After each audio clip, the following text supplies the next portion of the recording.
Gujarat Rajasthan border પર આવેલા જાલોદ તાલુકાના ગરાડુ ગામમાં પીવાના પાણીની ગંભીર સમસ્યા ઉભી થઈ છે। એક તરફ કાળઝાળ ગરમી અને એ વચ્ચે પાણીની અછતથી સ્થાનિકોને 1 થી 2 કિલોમીટર દૂર સુધી પાણી લેવા જવું પડે છે। કૂવાની લાંબા સમયથી સફાઈ ન થવાને કારણે લોકો દૂષિત પાણી પીવા મજબૂર બન્યા છે, જેનાથી રોગચાળો ફેલાવાનો પણ ભય રહે છે। ઉપરાંત કાચા અને ખરાબ રસ્તાઓને કારણે મહિલાઓ અને બાળકોને પાણી લાવવામાં ભારે મુશ્કેલી પડી રહી છે।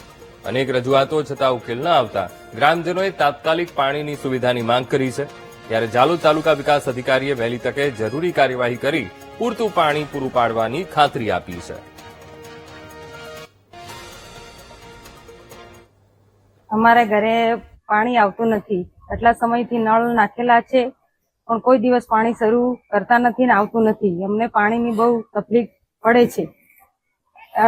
1.5 કિલોમીટરથી અમે ચાલતા ડેગડા લઈને તાપમાં પાણી માટે ચાલીએ છીએ।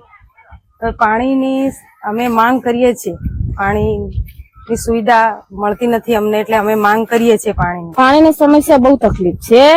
2 કિલોમીટરથી દૂર ભરવા આવવું પડે છે। બહુ ખેતીમાં બી ખેડીને કામડા કાઢી નાખ્યા, પાણી આવતું નથી।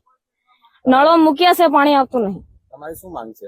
પાણીની પાછી નળ ચાલુ કરાવો। મોટર તકલીફ છે 5 વર્ષથી। હવે ગરાડુ સહિત જે વિવિધ ગામો છે એમાં પાણીની સમસ્યા બાબતે રજૂઆત આવેલી છે।